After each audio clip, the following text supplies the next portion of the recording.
Hey everybody, it's Matt Ferry from Avid here once again at the Sundance Film Festival in Park City, Utah. As you know, we're spending the time here talking to editors, directors, composers, writers, filmmakers about the projects they have here at the festival.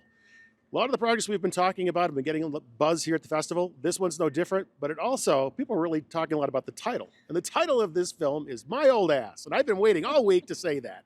Not only that, I've been waiting all week to talk to its editor, Jen Vecchiarello. Jen, so good to have you here with us. It's so good to be speaking with you again. Yes, we talked about Cajillionaire last time. Yes. Now we're talking, I just want to get into as many times as I can. Now we're talking about My Old Ass. My old ass. Other than the really great title, Jen, tell us about the film, just so we all understand what it is we are talking about. It's a really fun, charming story about, to me, it's about nostalgia. It's about saying goodbye to your home, growing up, figuring out yourself, your identity, and getting ready to be on the precipice of your life and making the best of it. So. I'm still working on that. Tell us about the cast. There's some really great cast for this film. Aubrey Plaza is in it, of course. Maisie Stella plays the lead. Aubrey and Maisie actually share a character. They're younger and older versions of each other.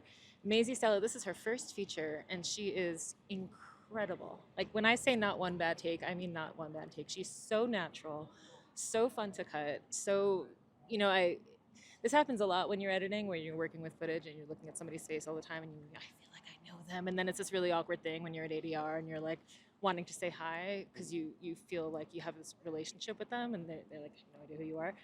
It was kind of like that with Maisie, of course, but she's also so warm and inviting to me. She was like, yes, I know, and give me a big hug. But it was extreme with that too, because just watching her on the screen, she's so dynamic. You really just feel like you're there next to her, and she just puts you at ease, and she's such a lovely, lovely performer.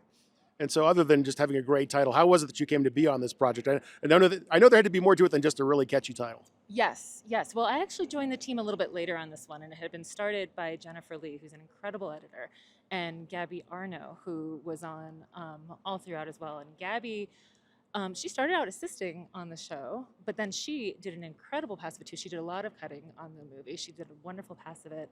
And actually, one of my favorite sequences in the film is cut entirely by Gabby. Like, Wow. not one frame changed. I don't want to give too much away, but there's a really fun montage on a boat that will always be my favorite moment in the film. And that's all Gabby. So I came a little bit later on to this. My agent called me. I read the script. I met with Megan Park, the director. She's an amazing, amazing human. So much fun. Hit it off with her immediately. I loved the script. I responded to it. I knew I wanted to be involved. So let's dig in a little bit on the responding to it. You mentioned you love the nostalgia of it. So when you're looking at the script, something I ask all editors is notes, things that you want to be careful of, before going into editorial, that you see in the story that you think might have to take a little extra consideration during editing. Yeah, I think for me, it was always about tracking Maisie's character's arc. And the script was solid and great, and that all was perfect in the script. And in a lot of the footage I saw earlier, it's great.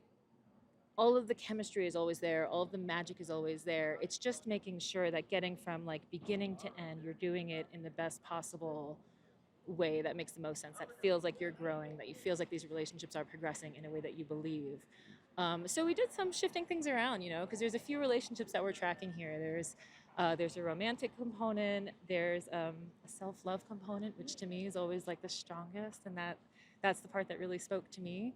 I should mention that my old ass, the character, I love saying it, in the film is 39 years old, and when I was cutting it, I was 30. I'm 40 now, so now I'm my oldest ass. But at the time I was 39, and that was really fun. I was like, okay, this really speaks to me. Yeah. What would I tell my 18-year-old self? And I had a lot of thoughts on that. So. Yeah.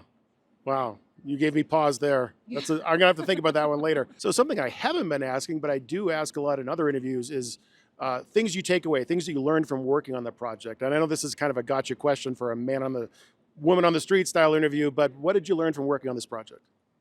Gosh, that is a really good question. I know, that's not fair. Yeah.